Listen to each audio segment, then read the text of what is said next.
Doctor. Vamos en desorden según lo que yo anticipé hace un ratito.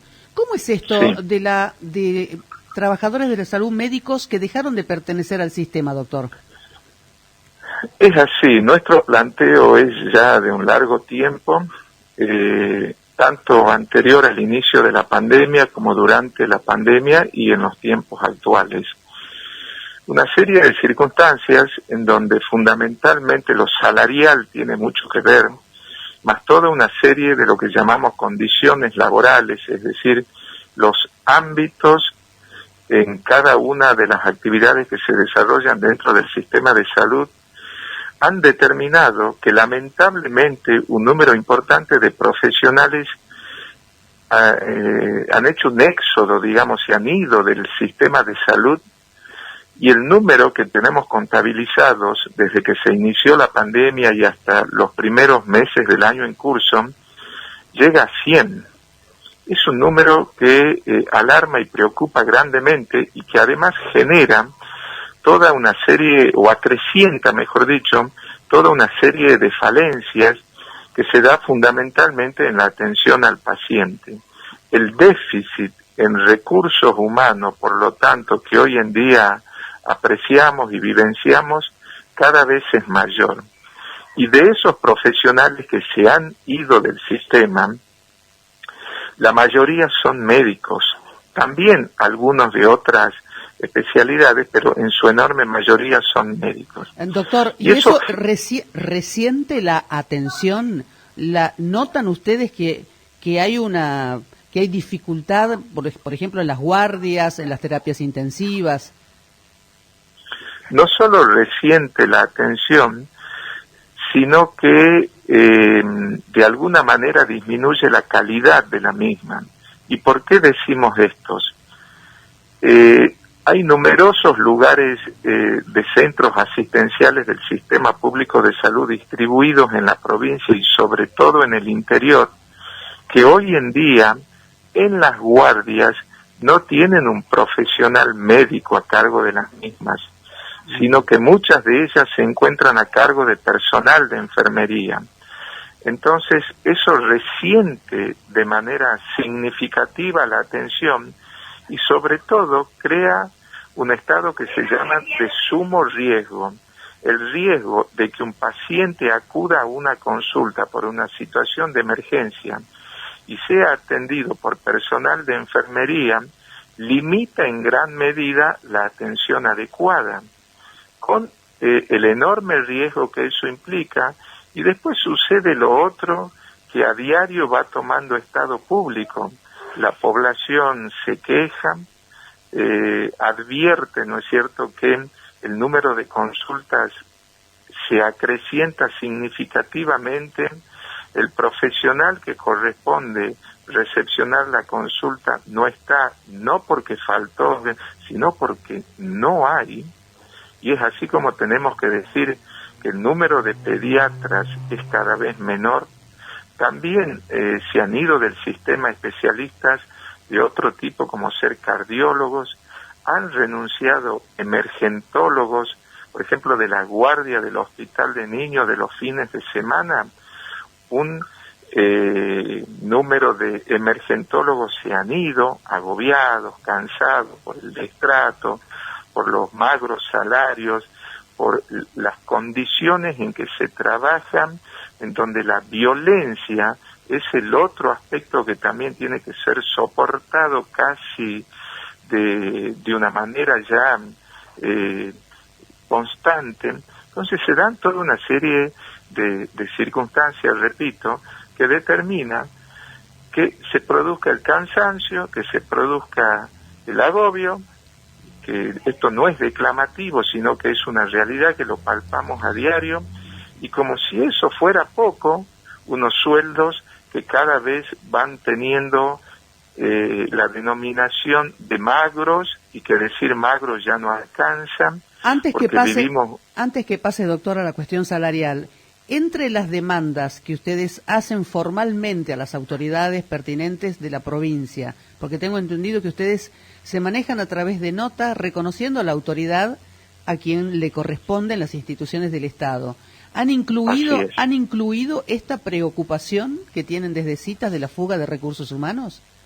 No solo la hemos incluido en las presentaciones últimas que hicimos, sino que también la hemos incluido como uno de los puntos a resolver en el acta acuerdo firmada en el mes de marzo. Hemos hecho hincapié en la necesidad de establecer el trabajo conjunto de una comisión conformada por parte de representantes de las autoridades sanitarias y por partes de quienes a diario constituimos el accionar del CIPROSA, y ver de ir resolviendo estas cuestiones puntuales de las que estamos hablando, es decir, el déficit creciente de personal en el sistema de salud, para de esa manera encontrarle una solución. Bueno, hasta aquí no hemos logrado que discusiones y planteos de ese tipo cobren una regularidad sentados en una mesa y discutir sobre cómo corregir estas falencias. Y en relación al salario, doctor, ustedes estuvieron en paritarias y firmaron un acuerdo. Tengo entendido que el porcentaje alcanzado no se pagó en una sola cuota, sino en cuotas, pero ahora están pidiendo adelantamiento de cuotas y nuevas reuniones para actualización de paritarias. Es así, el tema salarial no es ajeno a toda esta cuestión que involucra puntualmente el trabajo en el sistema de salud. Claro, usted lo marcaba recién. Sí. Exacto, sino que va teniendo una característica cada vez mayor. La inflación, esta palabra tan perversa que a todos, ¿no es cierto?, nos afecta, también afecta grandemente al sistema de salud. Y si bien hemos llegado a una paritaria y se ha firmado la misma en el mes de marzo, todos los pronósticos sobre inflación han sido rebalsados, desbordados, sobrepasados, y es así que en el día de ayer, conocido el índice inflacionario, y si uno toma como referencia lo que ocurrió en el último año, es decir, desde el mes de julio del año 2021 hasta el mes de julio recientemente pasado de este año, la inflación acumulada está en más del 71%. Y en ese transcurso del tiempo, la recomposición salarial, al menos para el personal de salud, no fue más allá de un 53%. Uh-huh. Es decir, que estamos hablando de una diferencia, de un desfasaje del 18%. Es decir, cada mes que pasa la inflación es mayor y cada mes que pasa el salario va perdiendo mayor valor. Y esto también afecta al sector que no es activo, al sector de jubilados. Pero por supuesto que sí. Hoy jubilarse en el sistema público de salud implica pasar a la categoría de indigno, porque si establecemos qué porcentaje de lo que ganaba una persona, siempre hablando de salud, una persona en su tiempo de trabajador activo, y qué pasa a percibir cuando se jubila, pierde un 50%. Es decir, jubilarse en el sistema público de salud de Tucumán hoy en día significa tener una jubilación que apenas alcanza el 50% de lo que se ganaba cuando era un activo. Y eso crea una asimetría muy preocupante de lo que sucede en otras provincias. Por ejemplo, Santa Fe, por ejemplo, Córdoba, que no han transferido sus cajas previsionales a la nación. Quienes trabajan en salud, como el resto de los jubilados, cobran el 82% de su haber jubilatorio. En Tucumán solo el 50%. Por eso es que desde citas hemos iniciado acciones muy intensas para involucrar en esto a los representantes que cada provincia tiene en la nación, llámese diputados y senadores, para que traten y nos restituyan el 82% que nos fue quitado a consecuencia de transferir la caja a la nación, y eso determine que quien se jubila deje de ser una persona indigna, o que quien se jubila a su vez busca ser recontratado, y en esos contratos que tienen diferentes denominaciones, ninguna de ellas buena, desde decir contratos basuras, porque se establecen montos fijos, porque no hay derecho a tener una obra social, porque no hay derecho a algún descanso o licencias. Entonces, el que llega a la edad de jubilarse, en lugar de tener un modo de vida que establezca algún tipo de recompensa a lo que hizo durante 30 o más años de trabajador activo, prácticamente resulta ser castigado. Las dos últimas, doctor. Tengo entendido que a los docentes transferidos también les ha pasado lo mismo, han perdido la movilidad del 82% al jubilarse, así que entiendo que si fuese viable y que finalmente se tratara y aprobara la devolución de ese derecho perdido al ser transferidos, si ustedes lo lograran, me parece que eso sentaría precedentes para que se haga extensivo, ¿verdad?, al resto de las personas.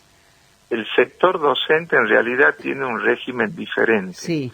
El sector docente tiene la particularidad de que se jubilan al cumplir los 57 años de edad. Claro. En cambio, en salud es 65 la edad a partir del cual el varón, digamos, se jubila, sí, inevitablemente se jubila, sí, y la mujer al cumplir 60, con la posibilidad de extender hasta los 65. Exacto.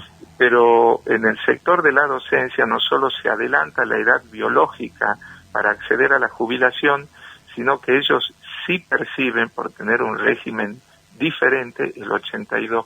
Ah, ¿lo perciben al 82%? Pensaba que lo habían perdido también. No. Bien. Lo perciben. Lo perciben, bien hecha la aclaración. Exacto. Gracias, doctor, por la aclaración. Y entonces... Como también sucede con quienes pertenecen al Poder Judicial. Los jueces del Poder Judicial sí tienen para ellos el 82% móvil. Claro. Entonces, esa desproporción y esa desigualdad que se da en un país en donde la clase política no se cansa de hablar de federalismo, pero federalismo al momento de la jubilación no existe. No, bueno, el federalismo es un concepto. Claro, es un concepto. Es clarito. Claro. Santa Fe 82%, sí. Tucumán 50% para jubilar. Hay una desigualdad total. Lo último, doctor, ¿alguna respuesta han tenido de estos 3 pedidos que digamos que forman parte como de 3 columnas de la demanda, sí, que hace el sector de salud? Con respecto al tema jubilatorio, nos estamos reuniendo, semanalmente lo estamos haciendo con los distintos representantes, vuelvo a repetir, diputados y senadores. Hemos hecho incluso ya en 2 ocasiones viajes a la ciudad de Buenos Aires y acá de manera local. En el día de hoy, justamente hacia el mediodía, tenemos un nuevo encuentro con otros de los representantes nacionales y podríamos decir que ese es el tema en donde más respuesta hemos obtenido. Uh-huh. Ahora, en el orden provincial, en materia de solicitud para adelantar las 2 cuotas del acuerdo salarial y para establecer una reapertura de paritaria, hasta acá no hemos tenido ninguna respuesta al respecto. Y los funcionarios se equivocan. Ellos están en esos lugares no solo para actuar, ¿no es cierto?, como emperadores o reyes que hacen lo que quieren, sino para responder ante necesidades reales que plantea un sector, como en este caso el sector de la salud. Así que esperamos de tener una respuesta. Doctor Julián Nasif, le agradecemos este contacto, le mandamos un abrazo, muchas gracias. Muchas gracias a ustedes y también reciban un saludo. Gracias, doctor. Bueno, 3 problemas, ¿no? 3 problemas claramente planteados por el doctor Julián Nasif. Primer problema, salarios atrasados. Inflación muy por arriba de lo logrado en paritarias, sin respuesta en la provincia para actualizar esos salarios. Segundo problema, fuga de recursos humanos. 100 médicos, entre médicos y otros hombres y mujeres que pertenecían al sistema de salud, que ya no pertenecen más, por maltrato salarial u otras situaciones que se han generado inclusive